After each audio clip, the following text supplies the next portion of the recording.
Hello and welcome to New Filmmakers Los Angeles in partnership with Movie Maker magazine. My name is Danny DeLillo. We're here at the South Park Center.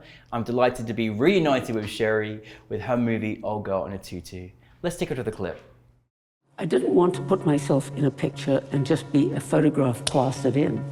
I thought I want to be part of the picture.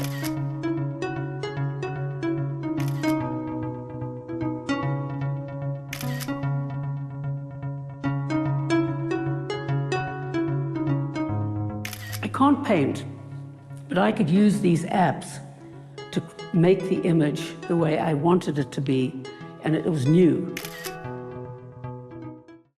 Welcome back. Thank you. You came back. Happy to be back. Oh, yeah. it's always a delight to have you, and always just love what you bring to us at New Filmmakers. We're honored to have you as part of our family. Yet again, I am completely in love with your film and the people you put in it. For those that haven't seen your documentary, tell us a brief synopsis. Sure. You know, making documentaries is all about finding a good character. You know, they really tell the story. This film, Old Girl in a Tutu, its subtitle is Susan Rennie Disrupts Art History. So Susan Rennie is my character at the center of the film, and she is in her 80s. She's queer, she's an out and proud lesbian, and she does this art form where she uses her iPhone and her iPad to place her body. She poses in poses from art history masterworks and puts her body in, so substitutes usually sometimes female bodies, sometimes male bodies. And so by doing so, she's critiquing the male gaze, the way that men look at women and depict women in art history. And the work is critical, but very funny. It's brilliant. I mean, it's brilliant. Like, you know, it's one of those documentaries where, firstly, I was so delighted to, you know Susan's existence, then her art, and then to have her obviously at the festival last night was such an honor as well, honestly. And just the idea of what she created and just her humbleness. And you've actually known each other since the 70s, right? You were saying last night? Yeah, I first became aware of her in the 70s. I think of her as an icon of second wave feminism. Yeah. Back in the early 70s, you know, this is long before the internet, the days when you couldn't even really call people long distance because it was so expensive. Yeah. We didn't have cell phones in our pockets. And all across the country, there was this explosion of activities by women. There were coffee houses, there were bookstores, there were health collectives, all kinds of activities happening across the country as women were sort of waking up to this sort of new way of being and wanting to be and wanting to recreate their lives. And so what Susan Rennie and a friend, colleague Kirsten Grimstad did is they got in their cars and they went across the country and they visited all these small towns all across the country, and they recorded, they took pictures, they took flyers, and they made this book, which I meant to bring today. It was called the New Women's Survival Catalog. It was based on the Whole Earth Catalog, which was really big kind of for all of us hippies back then. You know, it's how we found how to make bread or how to build your hut or whatever. Yeah. Anyway, it was this sort of feminist version of that. And it's how we found out about each other across the country and what was going on. And so I like to think of it as this book was kind of like the internet before the internet existed. Yeah. And so I knew of her, and she was an academic, and she moved to LA. She was here for many years as a professor and an academician. And then she retired and she started doing photography. Now, I did not know that she had done photography early in her life. Her teacher had been Lisette Modell, who was, I believe, Diane Arbus's teacher. Oh. And Lisette Modell saw great promise in Susan in the late 60s and said, I think you're a great photographer, but this is a man's profession. It's really difficult. You should become the academic you're meant to be. So she went to school, got her PhD, became this academic. And now, you know, fast forward all these years, decades later, she decides to take up photography again.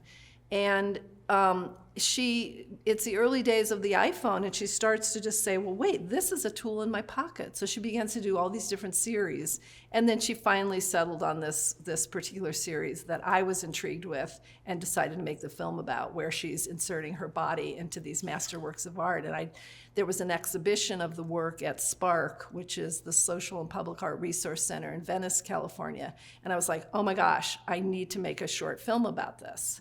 So that's how it came to be. I love this story, and and for you as someone that has taught for many, many years, you must really feel for Susan and the fact that that was that one piece of advice that said, no, you can't do this. Obviously, she did very, very well in her career and her life, but just how important words are as a teacher to, and you've done this for many, many years. And so I just felt so sad, but I'm so glad that she found her calling, because it was always within her. This exhibition was incredible. Like, I was completely moved. I just loved and I actually wish I was there to experience the gallery and just watch other people experience it too. What was that like?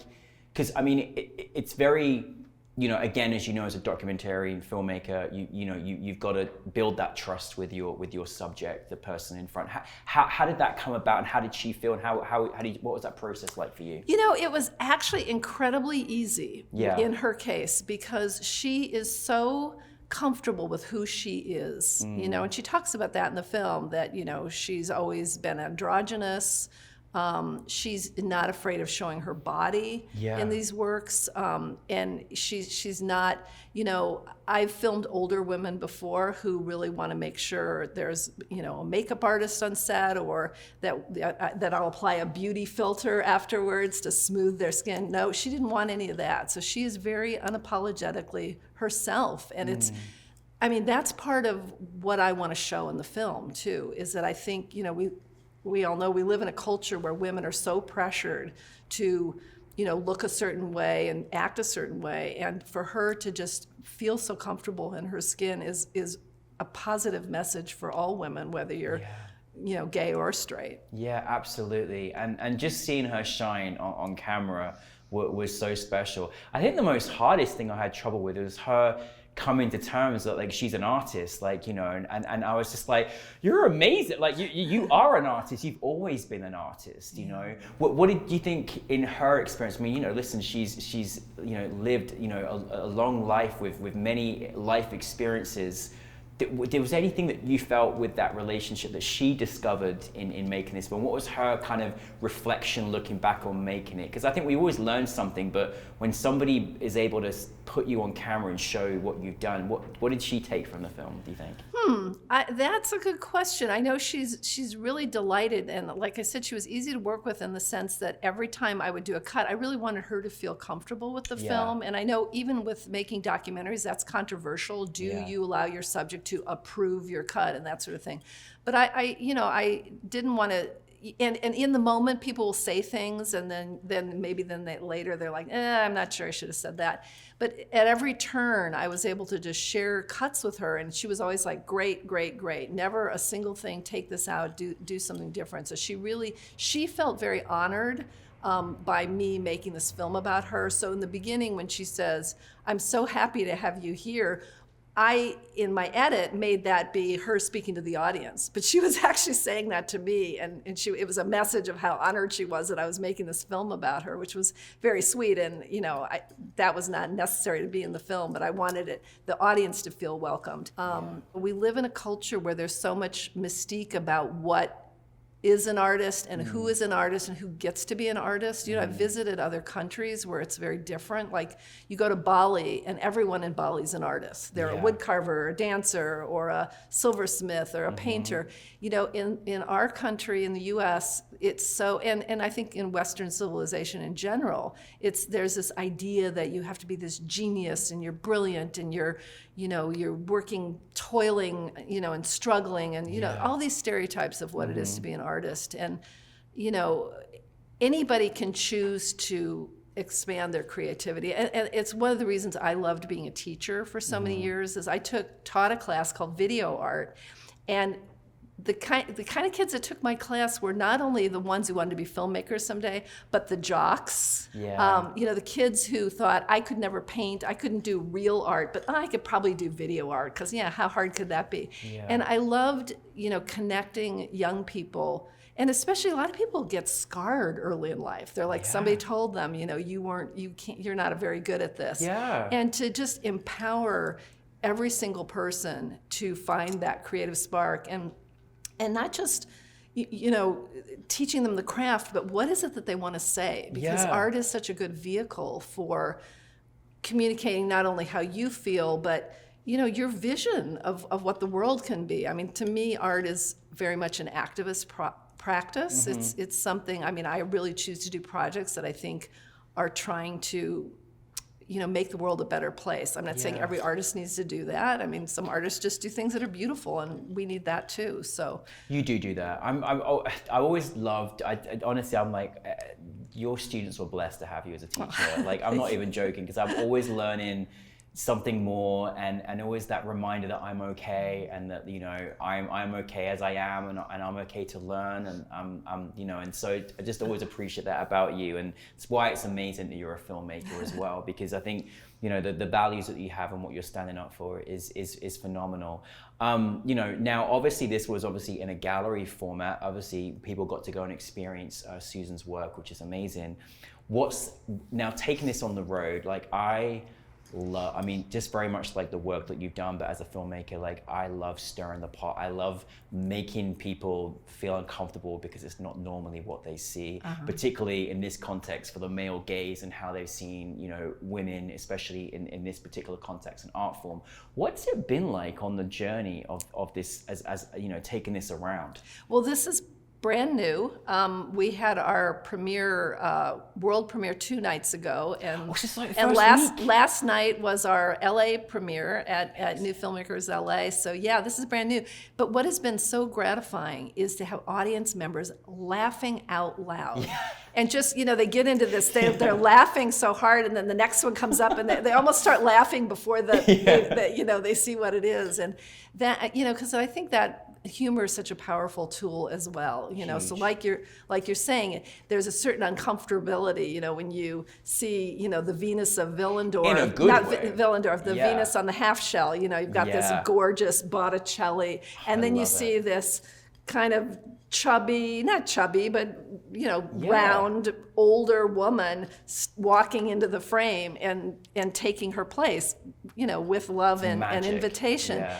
And we just don't see those bodies in it, so it is a little bit like jarring, but it's also hysterically funny. It's amazing. It's amazing because I think it's it's gonna again, it's always amazing when you've got an artist, a subject, a story, and how I'd always sit there and think, wow, this is gonna either educate someone or inspire someone to go on this journey and be like, oh my goodness, I'm okay, I'm alive, I'm accepted for who I am, all of this stuff. And I think you always do that in your films, and that's something important to you in the storytelling that you do. I mean, tell us, I know we've kind of been here before, but what kind of storytelling is important to you, Cheri? Well, the previous film I had in your festival was Inside the Beauty Bubble, which I did in collaboration with Cheryl Bookout. It's this confection of a film. It's very fun and delightful, but at the center of it is this gay man who has a husband. They're both white. They adopted an African-American baby who's now a teenager in the film.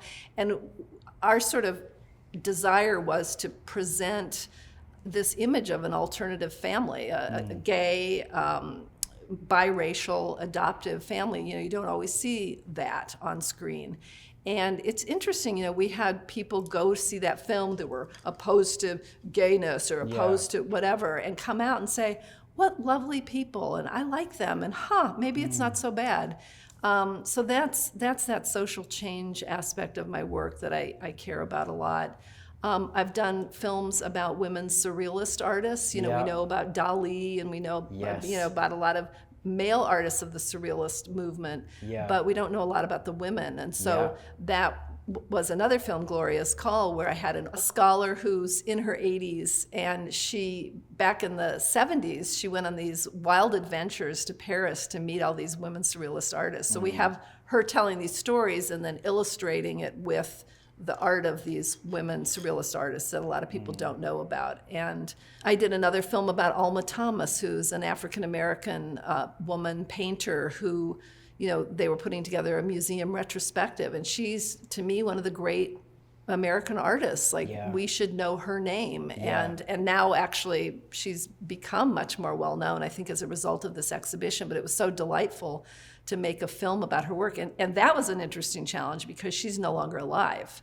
So she died in 1978, and I had to tell her story through Alfre Woodard did the voiceover, did her voice, and you know, talk to scholars and curators and the like. So I've seen half of these films. I need to see more. I mean, I just love that you're a filmmaker because, you know, whether it be someone who is no longer with us, you're shining a light on them. If it's a subject or a community or a person that we don't often see in front of our cameras, you're shining a light on them, and you're also bringing an audience to, you know, we want people to have to watch it and be like, oh, maybe I've had a misconception from my stereotype opinion about something. Yes. And you're making people feel seen, you know, and I certainly, as a queer person, have such admiration for what you do because I love these incredible people, and I love that you shine a light on Susan so much because she deserves it for everything she's fought for, gone through in her own personal life, and obviously being the artist that she is. Aside from your wonderful collection of films, what is next? What is next? Well, I have been working since 2019, so now I'm 5 years into it, my first feature documentary, and it's an epic scale. Yes. I actually talked about it 2 years ago when did. I was here. Where are we at now? What's going on? Where we are at now, we're at third rough cut. We're going to be finishing it this year. We did all the filming in 2022. It's called Acting Like Women. Yeah. And it's about feminist performance art in 1970s to 80s Los Angeles. So in 1975, I was a 21-year-old woman, just graduated from college and moved to Los Angeles to be involved with the Women's Building, which is now a historic arts organization where women were coming from all over the country and some from other countries to find themselves, to make art informed by their experience. So, and I was a performance artist at a time when, as an art form, people didn't even know what that was. I was in college and my teachers didn't even know what it was. So anyway, it was a thriving community back in the 70s. And when I decided to retire from teaching in 2019, I was like, what am I gonna do next? I thought, I need a big project. So I said, I need to tell this story, that this place, that the Women's Building, that meant so much to me, that transformed my life and transformed the lives of so many other women. And I'm going to focus it on feminist performance art because it's a very big story. So even the performance art aspect is, I interviewed over 50 people. Wow. So the challenge, so we've been editing for 2 solid years to sort of winnow that down and figure out how to tell this story in a way that's not just like utter chaos and too much. But we're getting close, and it's very exciting. So we'll be looking soon to, you know, where will we premiere that, and what will its journey be in the film festival circuit. What a time to grow up in the 70s with the music and the hippie era. Like, oh my goodness, I wish I could just go back there in a millisecond. But no, I can't wait for you to shine a light. I'm so excited for this feature film. The first moment you shared it with us, and we can't wait to celebrate you with this film, because I know, for anyone who doesn't know, making a documentary feature is a it's a lot, isn't it? There is no script. There's no script. You have sort of an idea, but you film so much, and then you have to. It's like the biggest puzzle you can possibly imagine, and it's so satisfying. Yeah. But it's a weird puzzle because it can go together different ways. Yeah. So it's not even like there's one right answer. Because how you started was probably not how you finished, right? Yeah. You know, how many hours of footage did you have to go through? Oh, you know, I should know that answer. But 50 people, each person being interviewed for like an hour and a half to 2 hours. So that's a lot. That's a lot. Yeah. Well, we can't wait, and thank you for all that you do as an artist and what you bring to us, and as a filmmaker and as a storyteller. And we can't wait for this feature film. So thank you so much. But in the meantime, thank you for Susan, and thank you for this wonderful film. And is she ever doing any more art galleries? Is she going to do any more? Do you think? There's not a plan at the moment, but you never know. Maybe a book. Yes. There you go. Well, thank you very much. Welcome back anyway. Thank you, Cheri, everyone.